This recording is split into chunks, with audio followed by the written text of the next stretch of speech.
18ஆம் நூற்றாண்டு இருள் சூழ்ந்த ஒரு அமாவாசை இரவு. ஒரு பெரிய நெருப்பு கொழுந்துவிட்டு எரியுது. ஆமா, அதுக்கு மேல ஒரு உரியில, அதாவது 100 கயிறுகளால் கட்டப்பட்ட ஒரு தட்டுல ஒரு மனிதர் நிக்கிறாரு. சுத்தியும் ஆயிரக்கணக்கான மக்கள் பதை போட பார்த்துட்டு இருக்காங்க. உன்னைக்கு வானத்துல நிலவு வரலனா அவர் நிக்கிற அந்த தட்டோட ஒவ்வொரு கயிறா அறுக்கப்பட்டு அவர் உயிரோட அந்த நெருப்புல தள்ளப்படுவார். கேக்குறதுக்கே ஏதோ ஹாலிவுட் சினிமா மாதிரி இருக்குல்ல. ஆனா இது நிஜமா நடந்த ஒரு விஷயம். கண்டிப்பா. கிபி 1712க்கும் 28க்கும் இடையில தஞ்சை ஆண்ட முதலாம் சரபோஜி மன்னளோட காலத்துல திருக்கடையூர் கோவில்ல அரங்கேறிய ஒரு வரலாற்றுச் சம்பவம் இது. அந்த உரியில நின்னவரோட பேர் தான் அபிராமி பட்டர். உடனே நீங்க நினைக்கலாம், ஓ, இது வழக்கம் போல ஒரு ஆன்மீக கதை, ஒரு பக்தி சொற்பொழிவு மாதிரி இருக்க போகுது அப்படின்னு. ஆனா அங்கே இருந்துதான் நாம ஒரு மாபெரும் பாய்ச்சலை நிகழ்த்த போறோம். எக்ஸாக்ட்லி. ஏன்னா இது வெறும் ஆன்மீகம் மட்டும் இல்ல, மூளை நரம்பியல், அதாவது நியூரோ சயின்ஸ், கம்ப்யூட்டர் சயின்ஸ், அப்புறம் குவாண்டம் இயற்பியல், இது 3 சந்திக்கிற ஒரு மிரள வைக்கும் புள்ளி இது. அதான் இன்னைக்கு நம்மளோட அந்த டீப் டைவ்ல நாம அலச போறோம். ஒரு மனித மனம் எந்த அளவுக்கு செயல்பட்டா ஒட்டுமொத்த பிரபஞ்சத்தோட விதிகளையே வளைக்க முடியும் அப்படிங்கிறதுக்கான ஒரு லைவ் எக்ஸாம்பிள் இது. சரபோஜி மன்னர் இந்த அற்புதத்துக்கு பிறகு தன்னோட தவற உணர்ந்து அந்த சுப்பிரமணிய ஐயருக்கு அபிராமி பட்டர் அப்படிங்கிற பட்டத்தை கொடுத்தாரு. அது மட்டும் இல்ல, அவருக்கு பல நிலமானியங்களை வழங்கியதற்கான வரலாற்று ஆவணங்கள் தஞ்சை மராட்டிய செப்பேடுகள்ல இன்னிக்கும் பத்திரமா இருக்கு. வா, செப்பேடுகள்ல பதியப்பட்ட ஒரு உண்மை சம்பவம் அதுதான் என்ன ரொம்ப வியப்புல ஆழ்த்துது. சரி, அந்த இரவுல அப்படி என்னதான் நடந்துச்சு? மன்னர் கோவிலுக்கு வர்றாரு. அங்க பட்டர் அம்பிகையோட தியானத்துல தன்னை மறந்து ஒரு ஆழ்ந்த நிலையில இருக்காரு. அப்போ மன்னர் அவர்கிட்ட இன்னைக்கு என்ன திதி அப்படின்னு கேக்குறாரு.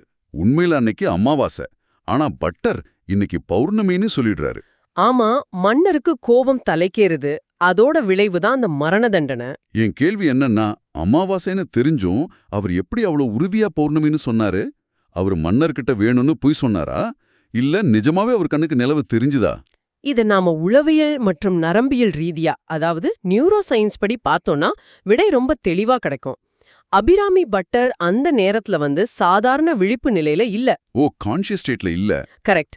அவர் ஒரு ஆல்டர்ட் ஸ்டேட் ஆஃப் கான்ஷியஸ்னஸ் அப்படின்னு சொல்ற ஒரு மாறுபட்ட நனவு நிலையில, மிக ஆழ்ந்த டிரான்ஸ் நிலையில இருந்தாரு. அந்த நிலையில அக யதார்த்தமும் புற யதார்த்தமும் வெவ்வேறா செயல்படும். அப்போ அவர் எந்த பொய்யும் சொல்லல.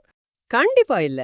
அவர் அகக்கண்ணுக்கு அந்த தருணத்துல அம்பிகையோட முகம் பௌர்ணமி நிலவாவே பிரகாசிச்சுட்டு இருந்துச்சு. அவர் கண்ட உண்மையத்தான் அவர் வாய் திறந்து சொன்னாரு. ஒரு நிமிஷம் இருங்க, இதை நான் இப்படி புரிஞ்சுக்கலாமா? இப்போ நாம தலையில ஒரு VR ஹெட்செட், அதாவது வெர்ச்சுவல் ரியாலிட்டி ஹெட்செட் போட்டுக்கிறோம்னு வச்சுக்கோங்க.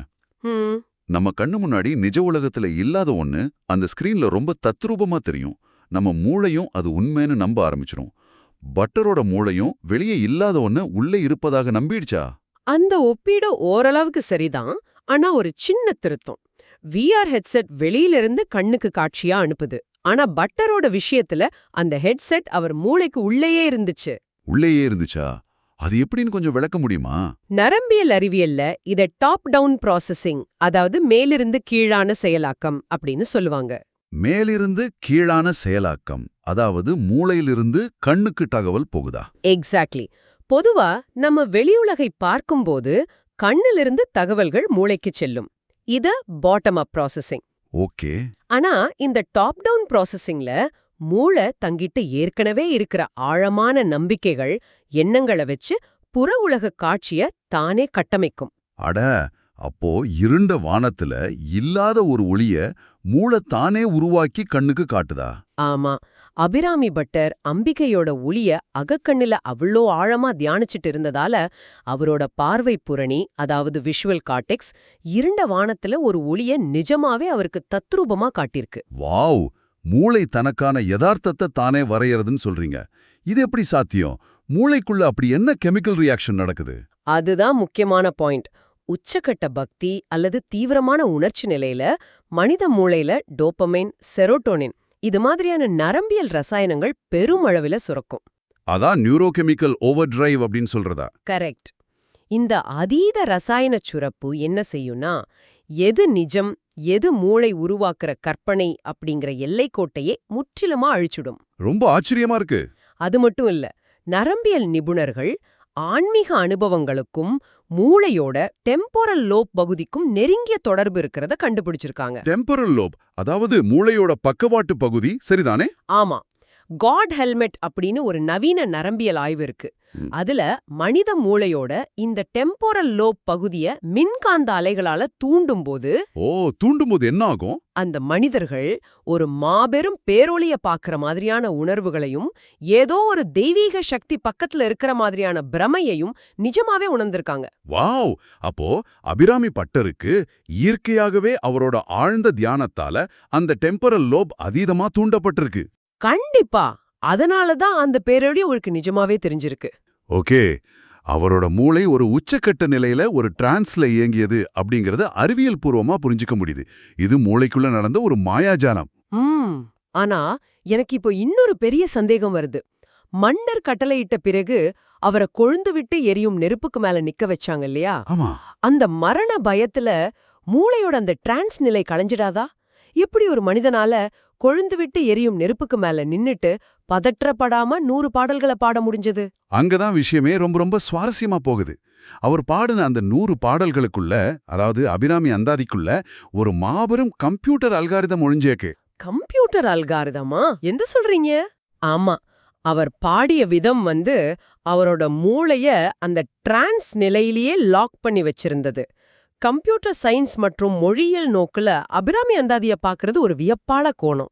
எனக்கும் கம்ப்யூட்டர் சயின்ஸ்க்கும் ரொம்ப தூரம் இருந்தாலும் இதை கேட்கிறப்போ ரொம்ப ஆர்வமா இருக்கு. இதை கொஞ்சம் எளிமையா விளக்குங்களேன். கண்டிப்பா. உங்களுக்கு லிங்க்ட் லிஸ்ட் அப்படின்னு என்னன்னு தெரியுமா? பேர் கேள்விப்பட்டிருக்கேன். டேட்டாவை ஸ்டோர் பண்ற ஒரு முறை தானே அது? கரெக்ட். கம்ப்யூட்டர் சயின்ஸ்ல தரவுகளை சேமிக்க பயன்படுத்துற முறை அது. அதுல சர்க்குலர் லிங்க்ட் லிஸ்ட் அப்படின்னு ஒன்னு இருக்கு. சர்க்குலர்னா ஒரு வளையம் மாதிரி? ஆமா, ஒரு சங்கிலி தொடர் போல. ஒன்னின் முடிவு அடுத்ததோட தொடக்கமா இருக்கும்.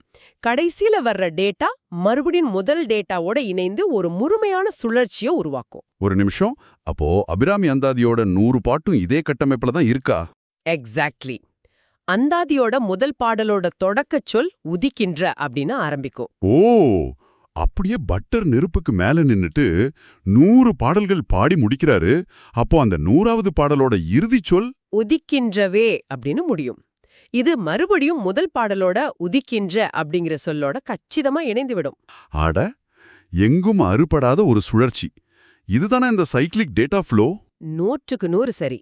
ஒரு மனுஷனால கீழே எரியும் நெருப்புக்கு மேல நின்னுட்டு எந்த ஒரு நோட்டு புத்தகமும் இல்லாம மூளைய மட்டும் பயன்படுத்தி எப்படி ஒரு கச்சிதமான அல்காரிதத்தை உருவாக்க முடிஞ்சதுன்னு நினைச்சு பாருங்க.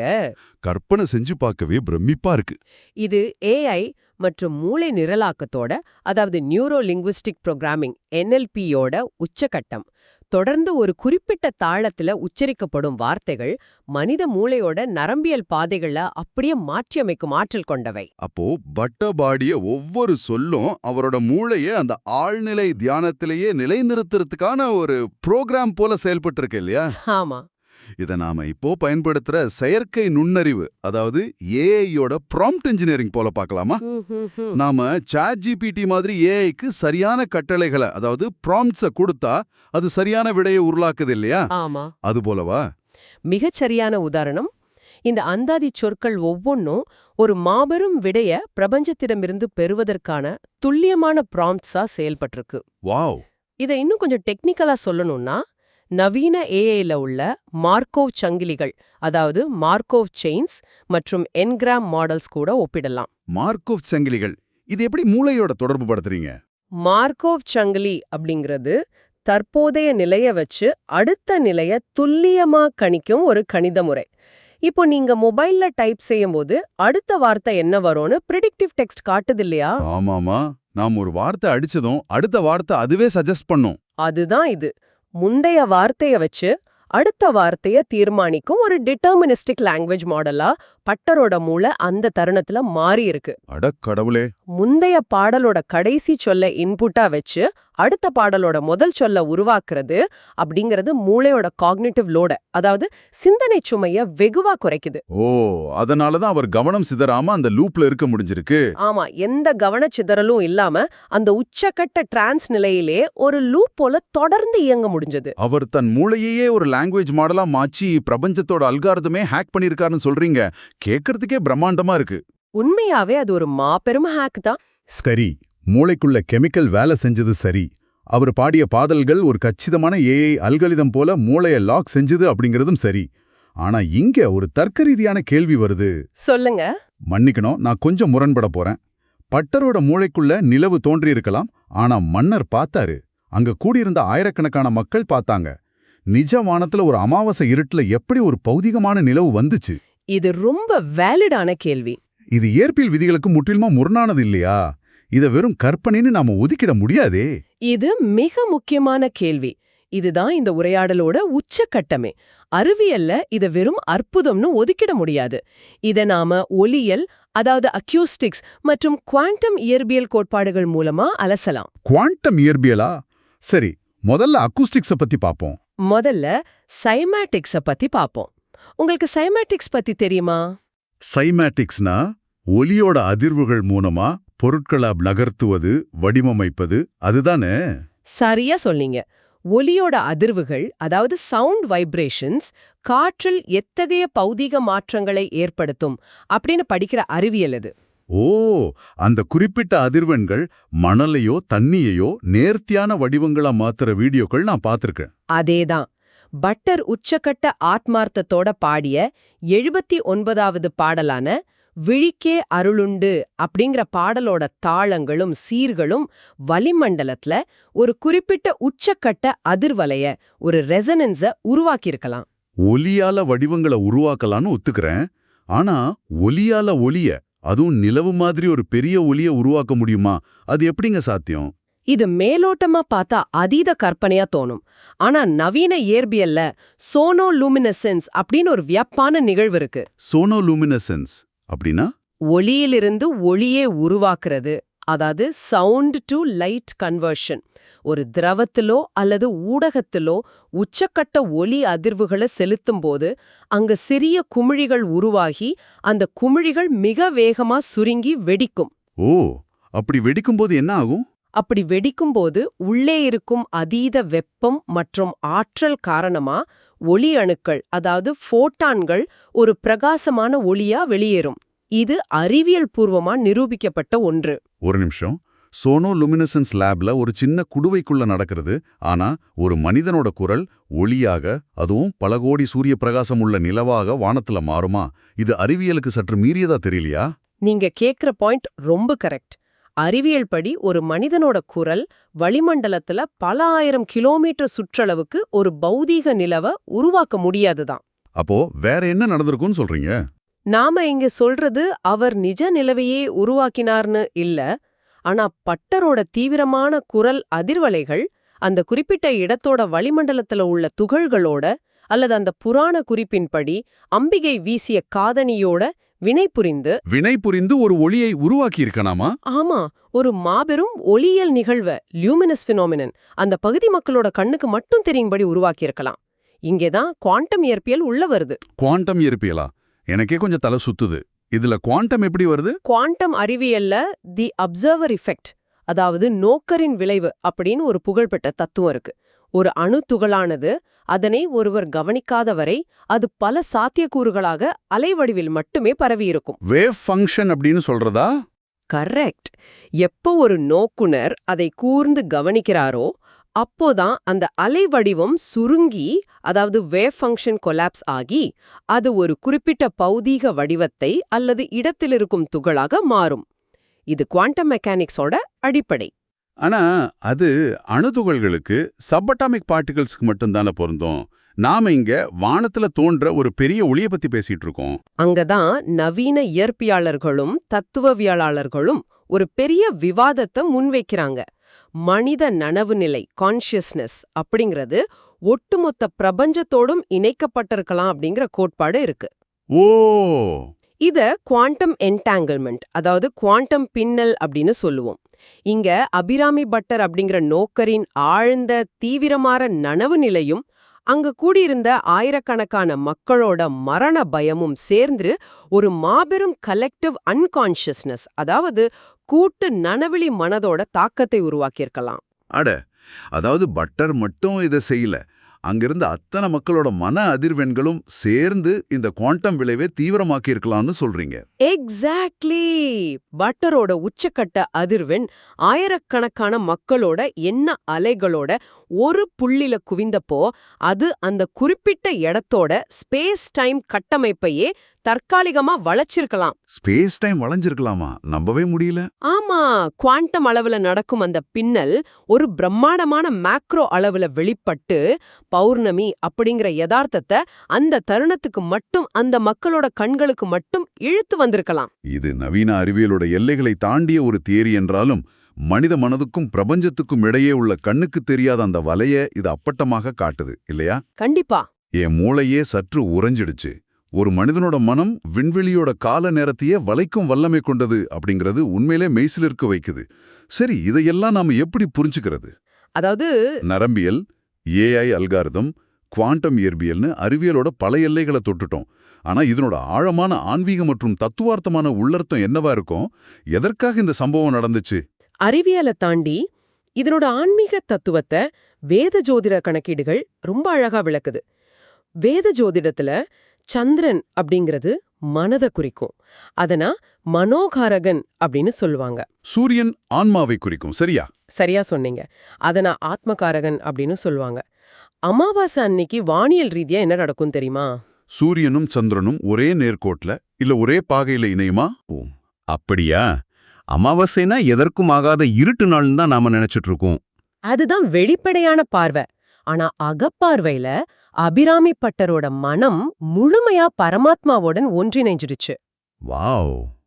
மனிதனோட மனம் அவனோட ஆன்மாவோடு கலக்கும்போது அங்குள்ள அறியாமை அப்படிங்கிற இருள் முற்றிலுமா விலகி ஞானம் அப்படிங்கிற முழு வெளிச்சம் பிறக்குது. அத நாம அகப்பௌர்ணமி அப்படின்னு சொல்லலாம். அகப்பௌர்ணமி கேட்கறதுக்கே ரொம்ப அழகா இருக்கு. அந்த அகத்துல நடந்த ஆத்ம ஞானத்தோட பௌதிக வெளிப்பாடுதான் வானத்துல அனைவர் கண்களுக்கும் ஒரு ஒளிப்பிழம்பா பௌர்ணமி நிலவா தோன்றுச்சு. என்ன ஒரு அற்புதமான விளக்கம்! அமாவாசை அப்படிங்கிற இருள்ல அறியாமை அகன்று உள்ளுக்குள் பௌர்ணமி பிறந்தது. நாம இன்னைக்கு எவ்வளவு விஷயங்களை பேசிட்டோம் பாருங்க. ஆமா. 18ஆம் நூற்றாண்டுல திருக்கடையூர்ல நடந்த அந்த வரலாற்று சம்பவம், அது வெறும் பக்தி பரவசம் மட்டும் இல்ல, மூளைத்தனக்கான யதார்த்தத்தை உருவாக்குற டாப் டவுன் ப்ராசஸிங். ஏஐல நாம பயன்படுத்துற ப்ராம்ப்ட் இன்ஜினியரிங். மூளையை லாக் செய்யும் சர்க்குலர் லிங்க் லிஸ்ட் அல்காரிதம், ஒளியை ஒளியாக்கும் சோனோ லூமினசென்ஸ், எல்லாவற்றுக்கும் மேலா பிரபஞ்சத்தின் அலைவடிவத்தை வளைக்கும் குவாண்டம் அப்சர்வர் எஃபெக்ட், இது எல்லாத்தையும் தன்னுள் அடக்கிய ஒரு மாபெரும் அறிவியல் அற்புதம் இது. எக்ஸாக்ட்லி. அறிவியலும் மெய்ஞானமும் வெவ்வேறல்ல, அவை ஒன்றை ஒன்று நிரூபிக்கும் இருமுனைகள் அப்படிங்கறத இந்த நிகழ்வு ஆணித்தரமா உணர்த்துது. இது ஒரு முக்கியமான கேள்வியை எழுப்புது. சொல்லுங்க. இதை கேட்டுட்டு இருக்கிற உங்களுக்காக ஒரு சிந்தனையை முன்வைக்க விரும்புறேன். நம்முடைய மனித மனமே இந்த பிரபஞ்சத்தை மாற்றியமைக்கும் ஒரு குவாண்டம் கருவியா செயல்படுதுன்னா, ஒவ்வொரு நாளும் உங்க வாழ்க்கை எனும் யதார்த்தத்தை உருவாக்க உங்க மூளைக்கு நீங்க என்ன வகையான ப்ராம்ப்ட்ஸ் அல்லது வார்த்தைகளை உள்ளீடா கொடுத்துட்டு இருக்கீங்க? ஓ, உங்க ஆழ்மனம் உருவாக்குற டாப் டவுன் ப்ராசஸிங் எத்தகைய யதார்த்தத்தை உங்களை சுற்றி கட்டமைக்குது? உங்க உள்ளே ஓடும் வார்த்தைகள் ஒளிய உருவாக்குதா அல்லது இருள உருவாக்குதா? சற்று சிந்திச்சு பாருங்க. மிக மிக ஆழமான ஒரு கேள்வி. உங்க மூளைக்கு நீங்க கொடுக்கிற கட்டளைகள் உங்க பிரபஞ்சத்தையே மாத்தலாம். இத மனசுல ஆழமா பதிய வச்சுக்கோங்க. உங்களது பொன்னான நேரத்தை எங்களுடன் செலவிட்டதற்கு மிக்க நன்றி. மீண்டும் ஒருமுறை, நீங்க விழித்திருக்கும் ஒவ்வொரு தருணமும் உங்களுக்கான அகப்பௌர்ணமியை உருவாக்குவதற்கான வாய்ப்பு அப்படிங்கறத மறக்காதீங்க. இது தி டீப் டைவ். அறிவியலும் அற்புதமும் சந்திக்கும் அடுத்த ஒரு பிரமிப்பான உரையாடல்ல உங்களை சந்திக்கும் வரை உங்களிடமிருந்து விடை பெறுகிறோம். தொடர்ந்து சிந்திப்போம், தொடர்ந்து கற்போம். சித்தர்களின் ஞானத்தையும் நவீன அறிவியலையும் இணைக்கும் இந்த பயணம் இத்துடன் முடிவதில்லை. இந்த தேடலில் எங்களோடு தொடர்ந்து பயணிக்க மறக்காமல் நம் சேனலை சப்ஸ்கிரைப் செய்யுங்கள். உங்களுக்கான அடுத்த அரிய ரகசியம் இதோ திரையில் காத்திருக்கிறது.